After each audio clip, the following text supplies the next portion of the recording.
Sejam bem-vindos a mais um Nutrition Cast, o meu, o seu, o nosso podcast de nutrição. E hoje eu tô aqui junto com o Jefferson Bittencourt.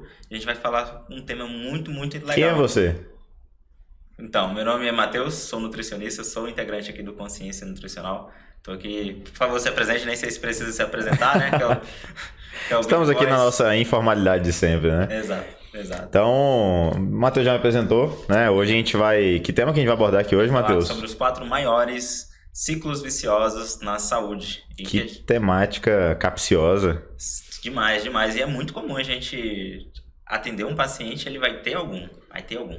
É mesmo? Vai ter. Então, vamos começar pelo primeiro. E você já passou por algum ciclo na vida? Algum ciclo vicioso, desculpa? Provavelmente sim, hein? Sim. Mas agora eu não me recordo. Tá. Eu não tomo café, por exemplo, o sono tá de boa, o ciclo tá tranquilo. Tá, e quem nos acompanhar até o final deste podcast vai descobrir os 4 maiores ciclos viciosos. Vai entender como eles funcionam, como eles repercutem no nosso organismo e também vai entender e ver estratégias práticas que a gente aplica no consultório de nutrição para como solucionar, como quebrar o ciclo vicioso, que é o grande problema. A gente pode orientar o paciente, né? Que eu acho que essa é a principal, que é usar a mesma linguagem da pessoa para ele entender e realmente mudar. Exato. Né? E aí, vamos começar pelo primeiro? Vamos falar sobre a cafeína, que eu acho que é... eu sou viciado em café. E às vezes, muitas vezes... Olha aí, tomando um cafezinho ali, ó. E muitas vezes a pessoa não se toca. Inclusive, deixa eu roubar o seu. Que tá tomando aí o cafezinho o dia inteiro pra tampar a falta de sono, que acontece demais. Sono ruim, né? A privação de sono. Então conta um pouquinho mais aí da cafeína em relação ao sono. Vamos lá, vamos entender, né? Esse ciclo, Matheus, é bacana que ele pode começar, a gente tem que entender qual é o começo, qual que é o fator que desencadeia. Ele pode começar por 2 pontos. Ele pode começar eu tive que estudar até mais tarde, ou eu estava na balada, ou qualquer motivo, tive uma insônia, que o meu cachorro me acordou, qualquer motivo que te fez dormir menos tempo. Você ficou jogando videogame até mais tarde no seu Xbox. Já aconteceu demais eu ficar trabalhando demais. Jogar videogame não joga. Não. Trabalhar... Não, Então tá bom. Pode ser trabalhando. Esticou trabalhando. Fez privação de sono e aí acordou mais cansado do que o usual, né? Até acordou ali bem disposto, pode até acordar bem, mas chega no meio da tarde, pra frente, dá aquela leseira nesse horário ali de 4, 5 horas.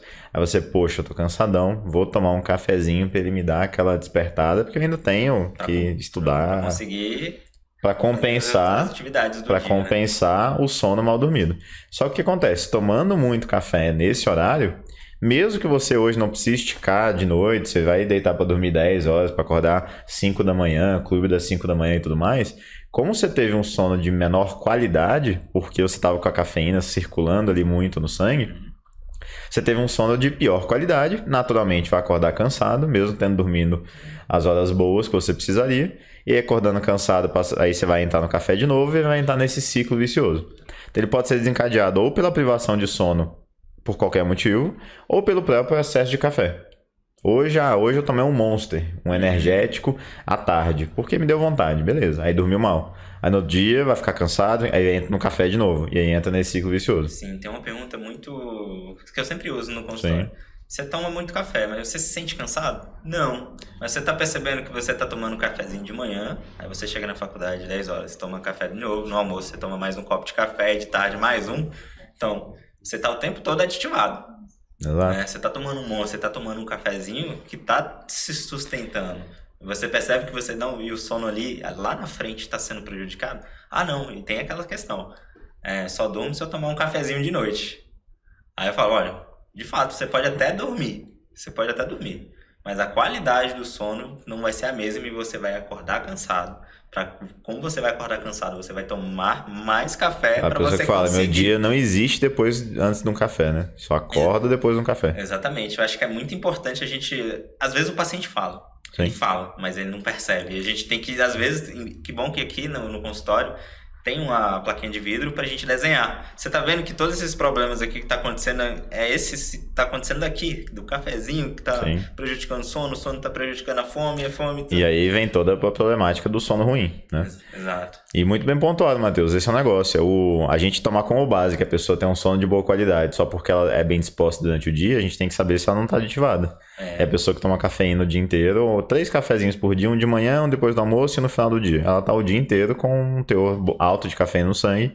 E aí realmente ela não vai sentir que ela está em privação de sono, que o sono está ruim, ou qualidade, ou tempo, ou os dois, né? Sim, e tem que explicar, olha, o tempo de meia-vida, de metabolização é de 8, 12 horas ali, dependendo da pessoa. Exatamente. E se você tomar ali às 16 horas, provavelmente à noite ainda você já vai estar meio zoado. E algumas pessoas é mais sensível à cafeína e falam, olha, se eu tomar café às 4 da tarde, eu já percebo que à noite eu já fico meio inquieto, não consigo dormir. A pessoa mais sensível, não diria não só a cafeína, mas sensível também a sua própria percepção. Diria a sensibilidade da pessoa perceber o próprio corpo.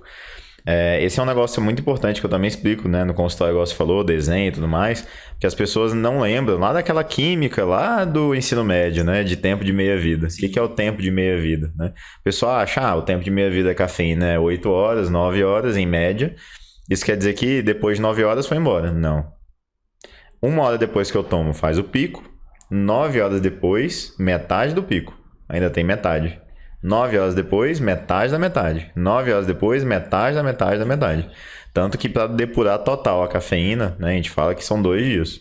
Pra você ficar zerado, né, sem nada. Tanto que quem é realmente, entre aspas, viciado em cafeína, é nesse período de 1, 2 dias sem café que ela sente mais abstinência. Que vem a dor de cabeça, vem a irritabilidade, a tremedeira, exato.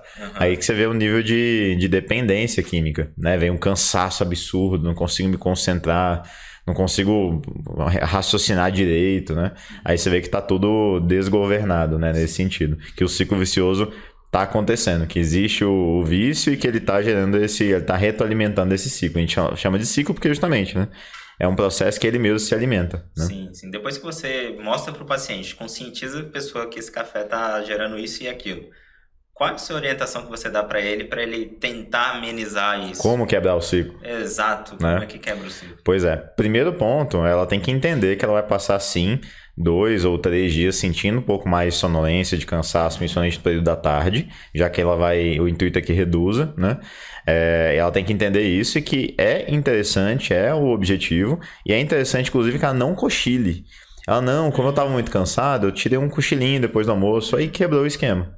Então, porque ela usou o cochilo como algo que é paliativo, realmente o cochilo é comprovado, ele te melhora, é comprovado cientificamente, cientistas falam, pesquisas mostram, mas também as pessoas vivem isso no dia a dia. Não, eu tiro um cochilo e acordo zerado, né? Mas, qual que é o problema? Ele não, ele inclusive atrapalha o sono noturno. O sono, nós seres humanos, isso ainda é um pouquinho discutível, mas o que a gente entende basicamente é que nós somos seres com sono monofásico. A gente tem então um sono inteiro, duradouro e acabou. Ao contrário de, por exemplo, cachorro, gato, alguns outros animais, que eles são polifásicos. Eles têm sonos picados ao longo do dia. 2, 3 horas acorda, 2, 3 horas acorda. O ser humano ideal não é isso.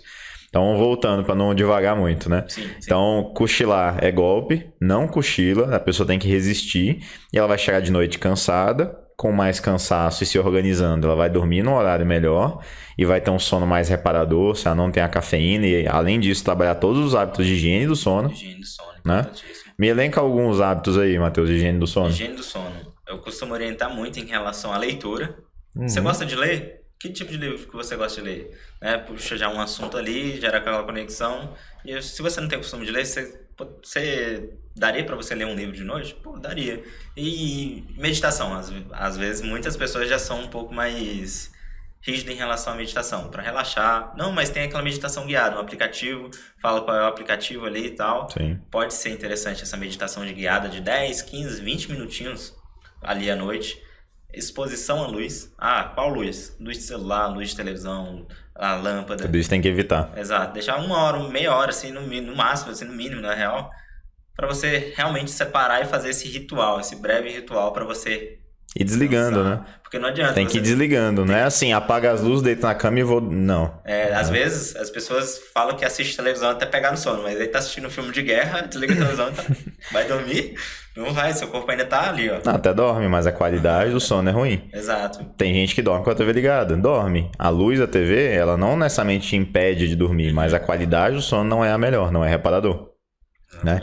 Então você pontuou coisas muito importantes, excitação mental demais, então trabalhar isso de relaxamento, temperatura do quarto tem que estar boa, luz do quarto tem que ser blackout o máximo possível, às vezes botar até adesivinho no ar-condicionado, na luz do modem e tudo mais, o tempo de exposição a telas e tudo mais, antecipar, dormir, um banho quente antes de dormir, 1 hora e meia antes, também ajuda na indução do sono. A alimentação, óbvio, né? Então, assim, chás calmantes.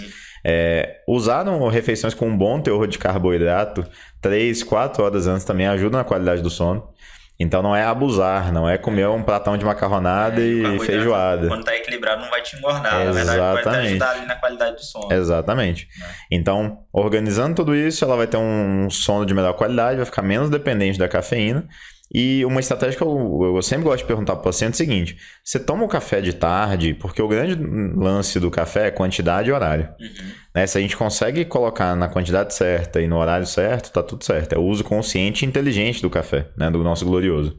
E o que é esse uso consciente e inteligente? É ele pela manhã, 1, 2 doses, 70, 100, 150 miligramas de cafeína por dia. É algo que provavelmente não vai te atrapalhar, te afetar em nada, né? Então a pessoa, eu gosto de tomar um café depois do almoço. Tá, mas você gosta porque ele te desperta, pelo efeito dele, ou você gosta pelo sabor, pelo social? Eu gosto porque ele me desperta. Tá, isso aqui é um problema e aí você vai sentir mais cansaço, a gente não quer esse efeito. E é isso, aí é conscientizar nesse sentido. Agora, se ela toma porque ela gosta do sabor, tá, toma um descafeinado. Descafeinado. Sem Essa problema. Era uma das dúvidas que eu ia te perguntar. Ali. Uma ótima escapatória. Tipo, de tarde poderia tomar um descafeinado? Tranquilamente. De noite ali... Tranquilamente. Se for pelo hábito. Eles normalmente são 100% ou 99%, 98% descafeinados. Então é algo que já vai resolver a situação. Tem aquele lance de fitomelatonina, né? Isso aí, pra mim, é forçação de barra. É muito baixo para ter alguma eficácia. Exato. Então, é muito mais pensar nesse sentido. Então, a gente ajuda a quebrar o ciclo vicioso. Hábito, e não muda muito a rotina da pessoa. Gosta de tomar um cafezinho? Vamos trocar pelo descafeinado. Pode ser uma... Tem de cápsula, tem em pó pra coar, tem da Melita, da Três Corações, tem um monte de marca hoje, tá bem popularizado. E sentir o cheiro, já a pessoa já... tem um ritual também fazer o cafezinho. Ou é isso, ela não gosta necessariamente do café no meio da tarde. Ela gosta de parar de trabalhar no meio da tarde. Ela gosta de fazer uma pausa de 10 minutos pra encontrar todo mundo e tomar um cafezinho. Então, nesse momento, pode entrar o café descafeinado. Esse lance é pensar que também é uma questão social. É o social, exato. Então, assim, a gente não tá quebrando isso. A gente tá adequando. Né? Esse eu acho que é um grande intuito do nutricionista. E assim a gente consegue quebrar o ciclo vicioso da cafeína e do sono ruim. Cafeína, sono ruim. Cafeína e sono ruim. Essa dependência. Né? Não, maravilha. Acho que a gente fechou primeiro ciclo. Esse primeiro ciclo, né? E o segundo ciclo, Matheus? O segundo ciclo. Quer falar sobre qual? Vamos falar do outro que também é alimentar, né?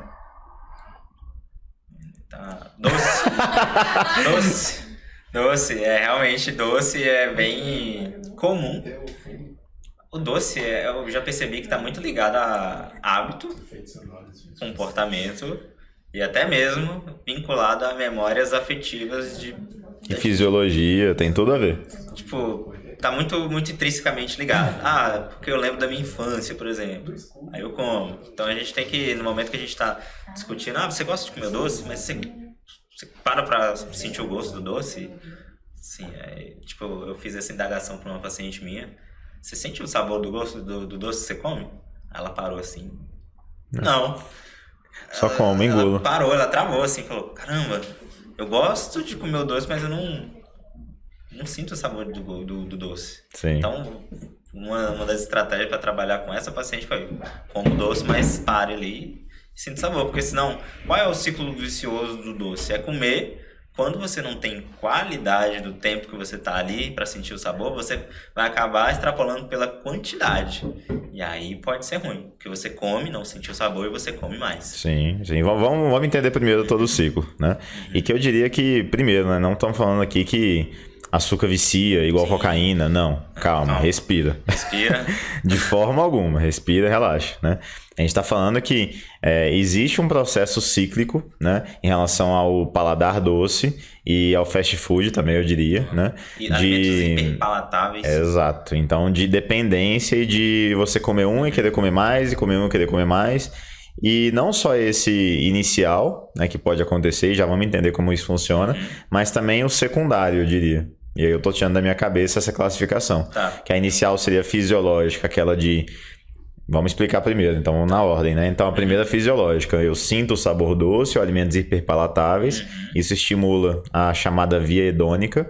Hedônica vem de hedonismo, que é busca de prazer. E aí eu quero comer mais, eu quero ter mais prazer.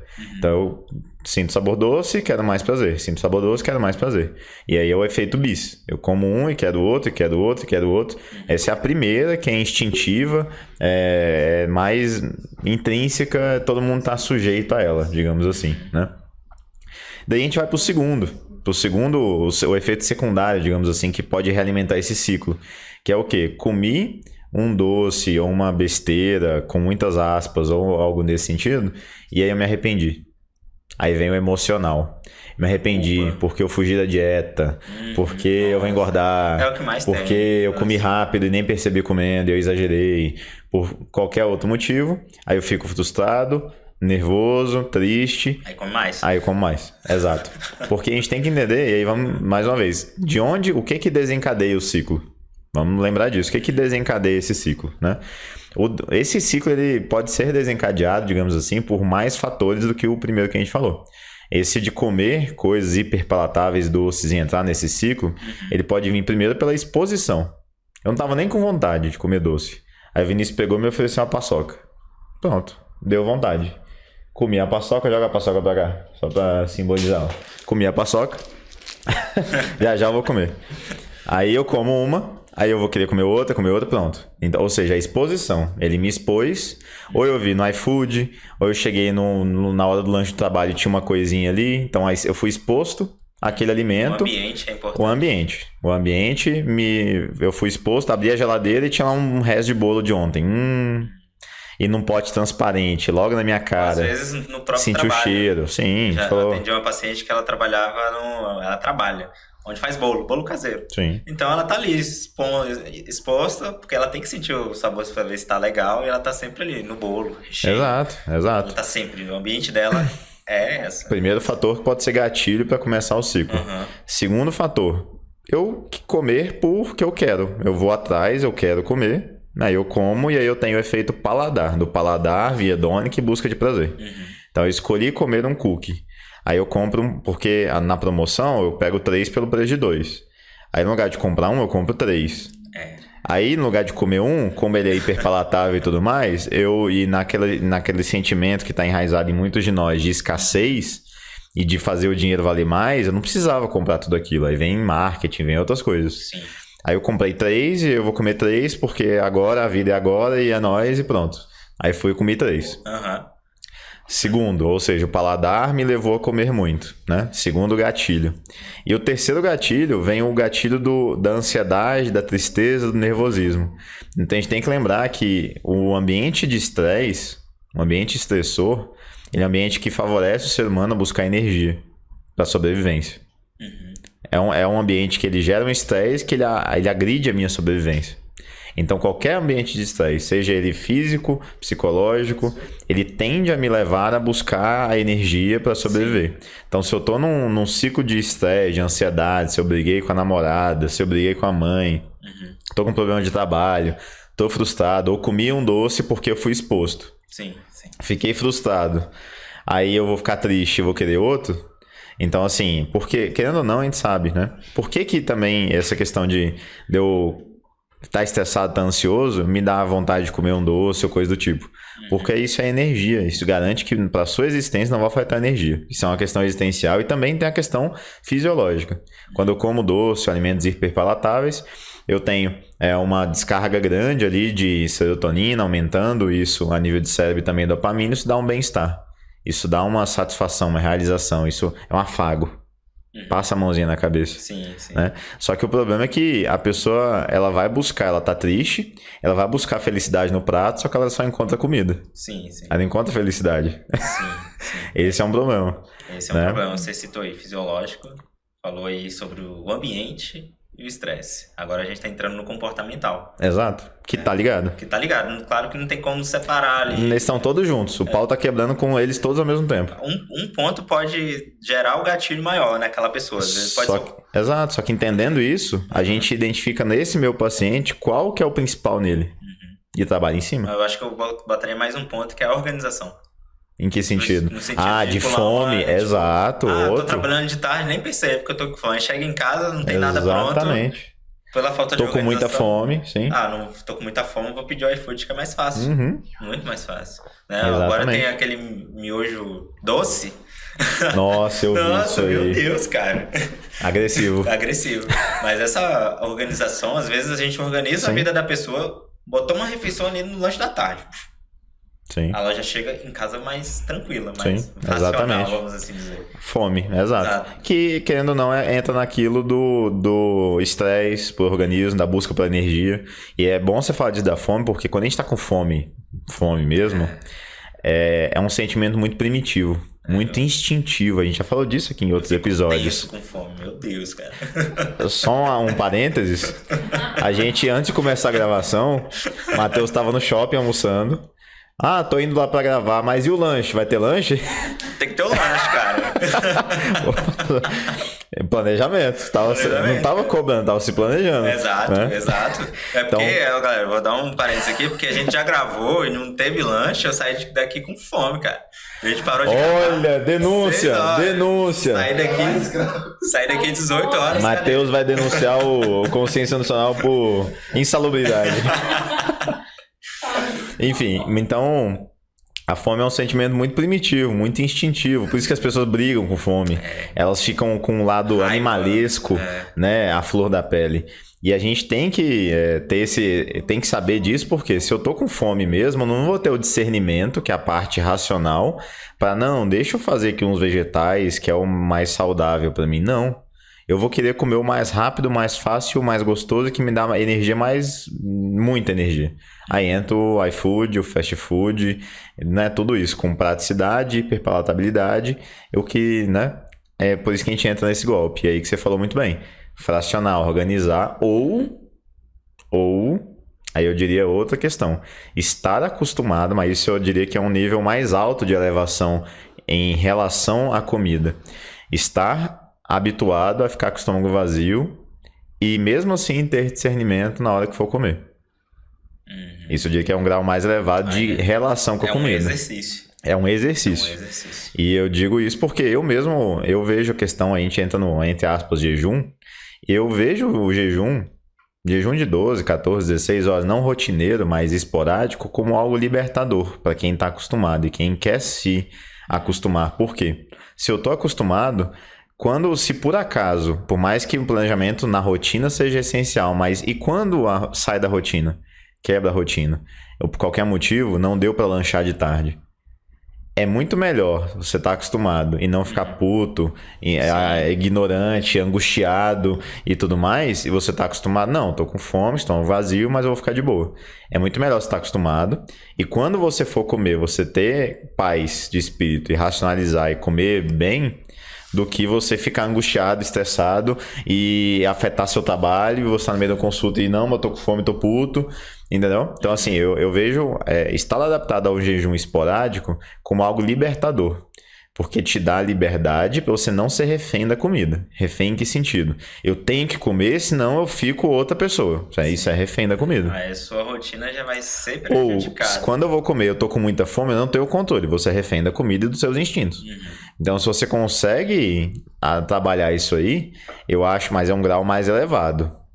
Eu acho que a gente consegue também, eventualmente, quebrar ou evitar esse ciclo, né, da fome como um gatilho para esse efeito secundário. A gente falou aqui em vários pontos que a gente pode atuar para nós profissionais identificar e saber trabalhar com ele. Agora envolve como é que a gente pode fazer para educar, né? Eu acho que o Sim. principal ponto é a gente fazer a Como educação resolver? nutricional. Sim. Primeiro, identificar o ponto. É estresse, é trabalho, é falta de organização, é o ambiente que ela Explicar trabalha. pro paciente, ele tem que saber o que acontece. Exato. Explica qual é o ponto que está atingindo esse Consciência paciente. nutricional. Exatamente, consciência. Primeiro ponto, no momento que o paciente consegue entender, caramba, parece que abriu uma luz, sabe? Tu tá conversando com o paciente, Sim. aí ele fica... O que sabe o que vai acontecer? Ele vai estar lá no lanche da tarde, no trabalho, ele vai olhar pro bolo e ele... Eu não tava com vontade de comer bolo. Me deu vontade que eu vi aqui. Isso dá consciência. Aí ele vai ter com discernimento. Se ele, eu quero ou não? Eu preciso ou não? Isso é liberdade. Liberdade é você ter o discernimento e você poder escolher o que é melhor pra você. É você não ser refém dos seus instintos e das suas vontades no meio ambiente. Isso é liberdade. Consciência liberta. Consciência liberta. Olha... Então, acho que trabalhar essa parte de educação nutricional é fundamental para gerar a consciência e ele realmente, de fato, mudar. Se você fizer uma consulta meio errada, faz ali, não para um tempo para realmente explicar qual é o ponto, porque às vezes uma coisinha que você explica que é uma coisa que é bem fácil para nós que tem a consciência, mas para aquele paciente vai... Sim, exato. Mudou minha vida.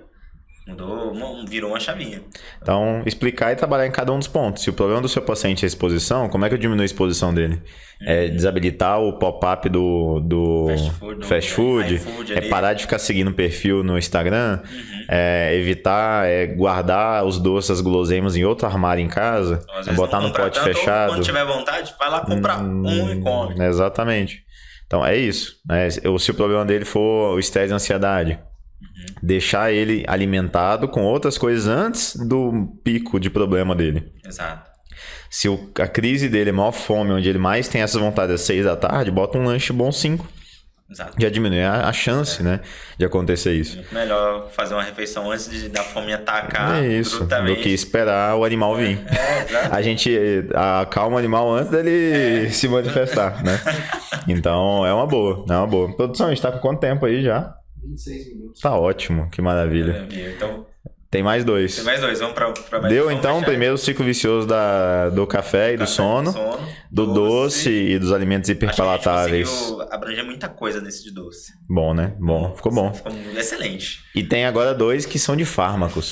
Vamos começar pelo mais comum dos fármacos. Ciclo de quê? Ciclo de esteroides anabolizantes. Não, esse é o nome bonito. Ciclo de quê, Matheus? Ciclo... De bomba. De bomba, cara. Tava pensando em nome técnico aqui, velho. De bomba. Esteroides anabolizantes e tal. Mas bomba vicia? Vamos lá. Já tomou, Matheusão? Não, nunca tomei não, hein? Alguém aqui de nós 4 já tomou? Rola um preconceito no consciência, viu, galera? Rola. Nunca tomei. Vinícius? Nunca tomou, Vinícius? Vinícius tem um prazo de 50. Não, falou, tá falado. Se o Vinícius falou, é isso, cara. Então, vamos lá. Quem menos aparenta é quem mais toma. A grande questão dos esteroides anabolizantes é que você começa a ter um poder. Eu acho que vamos falar assim? Você consegue ter mais força, você fica mais atento. É o chamado, Matheusão, efeito super-homem. Efeito super-homem, exato. Pronto, resumiu o que eu ia falar. Efeito super-homem. E quando você, sei lá, parou de usar, por exemplo, aí a gente já viu os efeitos. Já apresentei uma aula pra vocês. A libido às vezes pode cair. Mas essa aula tá no YouTube? Não, essa aula não tá no YouTube. Não tá? Não tá. Mas vai tá? Talvez, um dia, né? Então comenta aí se você quer que o Matheus dê essa aula pro YouTube. É uma aula bem reflexiva, né? Que o título da aula já é impactante. Como é que o amor pelo músculo pode partir um coração. Olha só! Que rapaz! Essa foi... Eita, olha aí, ó. Tá. Então, na prática é isso, né, Matheus? O homem, quando toma esteroide anabolizante, ele fica um super-homem. Então, ele normalmente tem ganhos de força, de potência, libido, apetite sexual, de energia, disposição, rendimento, tudo melhora. Up. E se ele entra nessa durante muito tempo, ele fica num nível suprafisiológico, quando tira? Esse que é o grande lance. E quando tira? E quando tira, cara? Quando tira, mas eu não diria, não é nem simples assim. Não, quando tira volta pro normal. Esse que é o problema. Quando tira, passa um tempo abaixo do normal. Uhum. Então, brincadeiras à parte, mas ele pode sair de super-homem pra Mulher Maravilha. Em poucos... Mulher Maravilha. Ela não, mas é mulher. Né? Pro homem, né? Não, ó. Não tô falando nada. É testosterona, galera. Testosterona, né? E aí ele pode inclusive ficar afeminado, com um nível de estradiol alto. E homem tem que ter testosterona alta. É isso. Às vezes o Exato. sono Ginecomastia, sono piora, enfim. estresse, Né? Exato. dependendo de qual droga Com você tá efeitos utilizando. parecidos com a mulher quando tá em TPM, por exemplo. Né?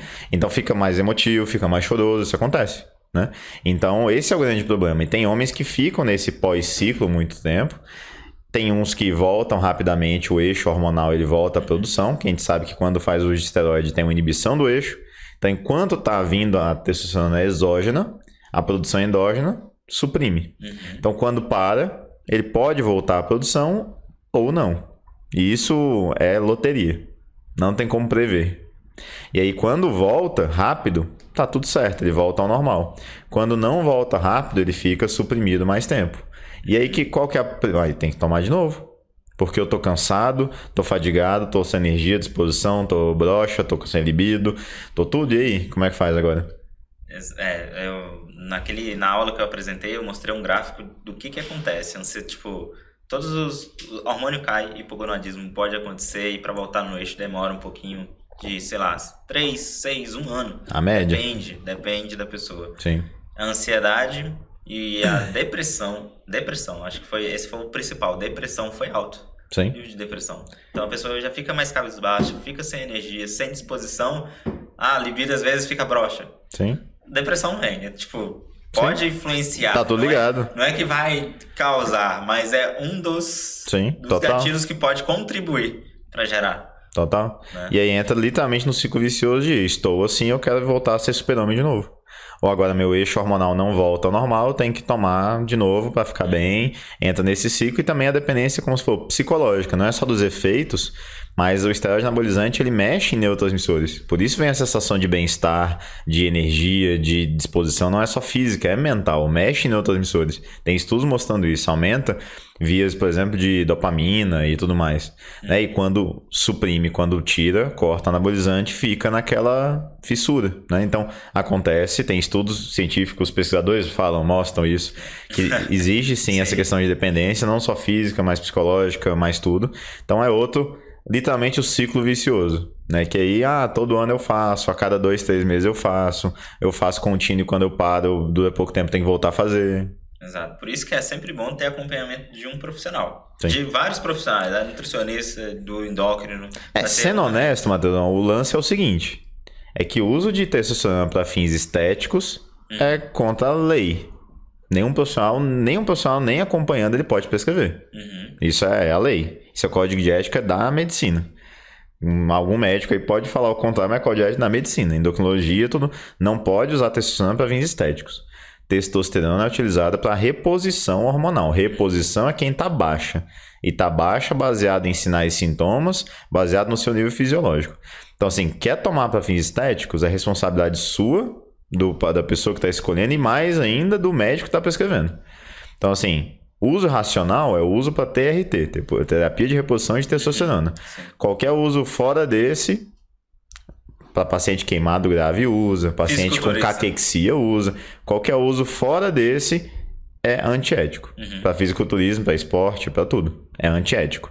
Aí tem que arcar com o custo, benefício, o risco e tudo mais.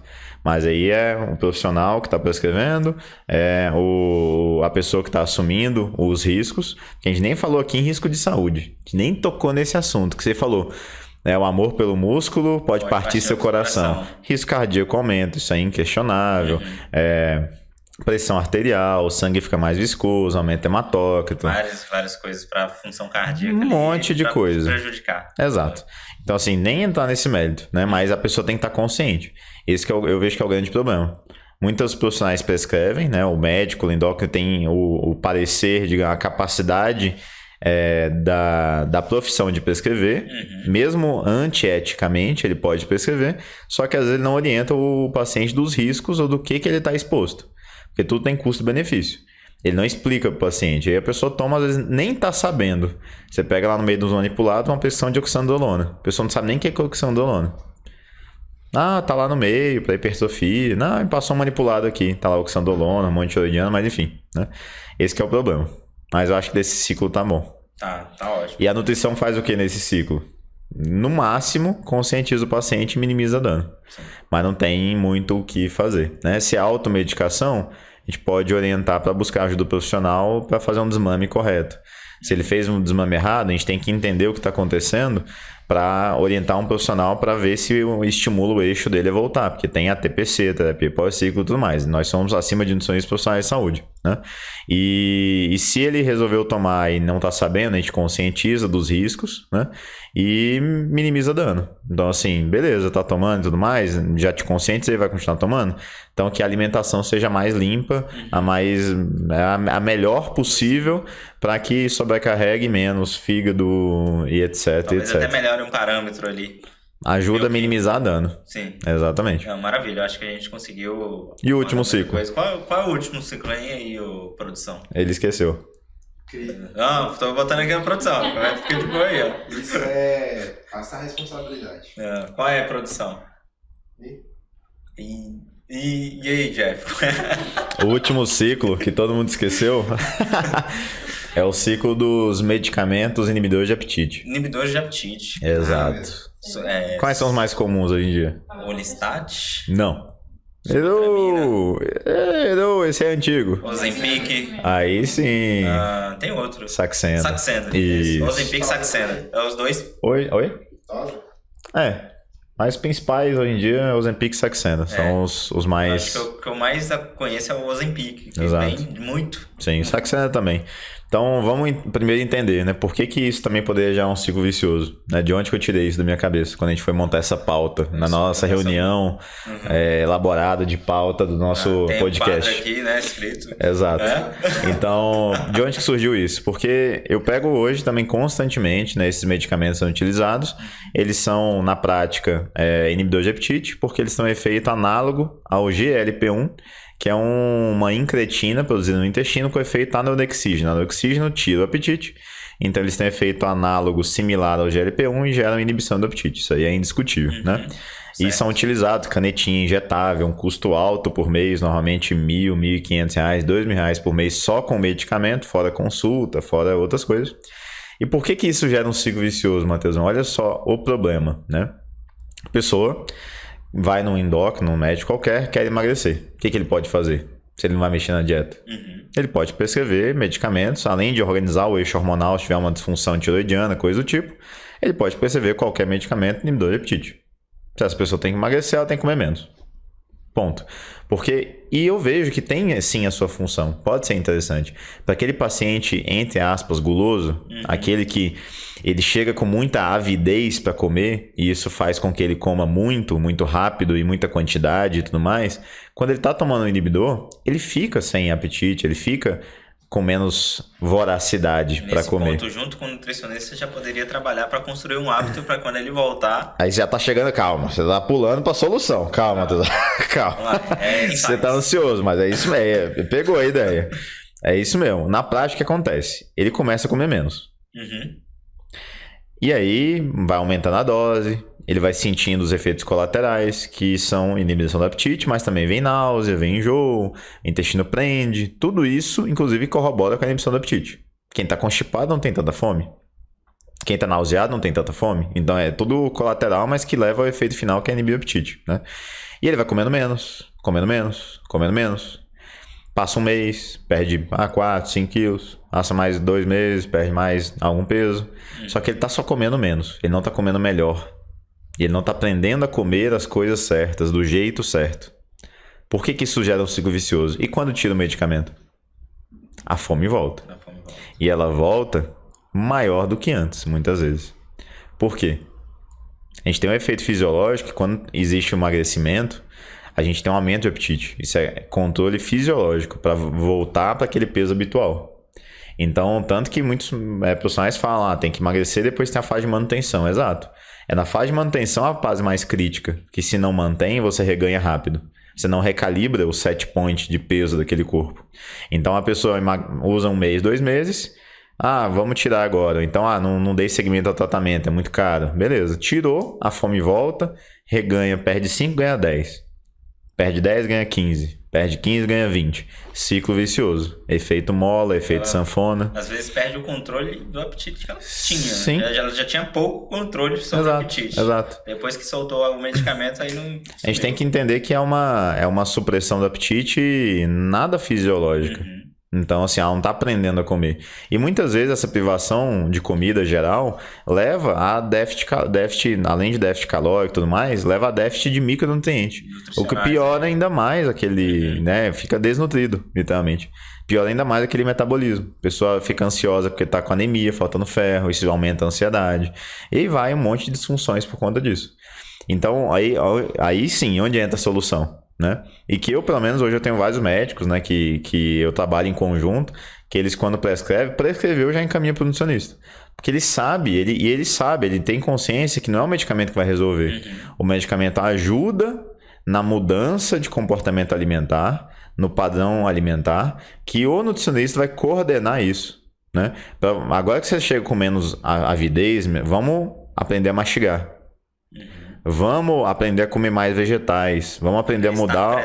Exato. Mudar o padrão alimentar para já pensando sempre no desmame. Eu já penso sempre com esse paciente no desmame. Eu quero o quanto antes que ele esteja melhor, que não precise mais do medicamento e comece a desmamar. E quando desmama, se ele não está bem orientado, ele não canaliza aquela fome que vai aumentando para a coisa certa, vai para a coisa errada, entre aspas. Ele vai continuar com os mesmos hábitos. Exato. Volta pro prazer momentâneo, agudo, e entra no ciclo que a gente falou dos alimentos hiperpalatáveis, fome, etc. E volta tudo. Então, ter em mente e mostrar para o paciente que isso não é uma solução definitiva, medicamento. Você não vai passar a vida inteira tomando medicamento. Vai ajudar, legal. Agora é o momento da gente conseguir trabalhar para quando você fizer o desmame, você já voltar com outros hábitos. Exatamente. Porque quando você estava sem medicamento, você estava tendo muita fome, nem pensava para comer. Agora que você está tendo mais essa consciência aqui, vamos trabalhar isso. Né? Exato, até porque... É um exercício. Matheusão, como é que a gente faz para aumentar a produção de GLP-1? Já que o medicamento, ele é um análogo de GLP-1. Nosso corpo produz GLP-1? Produz? Produz? Quando eu como o quê? Principalmente fibra. Sim. A gente tem que lembrar... Exato, a gente tem que lembrar que comendo mais fibra, eu vou ter fermentação pelas bactérias intestinais, produzindo butirato. E o butirato vai lá na célula L intestinal e estimula a produção de GLP-1. Então, assim, como é que eu faço para desmamar Saxenda e Ozempic? Nutricionalmente falando, junto com o médico, óbvio. Mas nutricionalmente, como é que eu faço para aumentar o aporte de GLP-1 naquele organismo? Aumenta a fibra. Tem que comer mais vegetal, mais fruta, mais que seja suplementar, psyllium, farinha de banana verde, etc. Aumenta a fibra.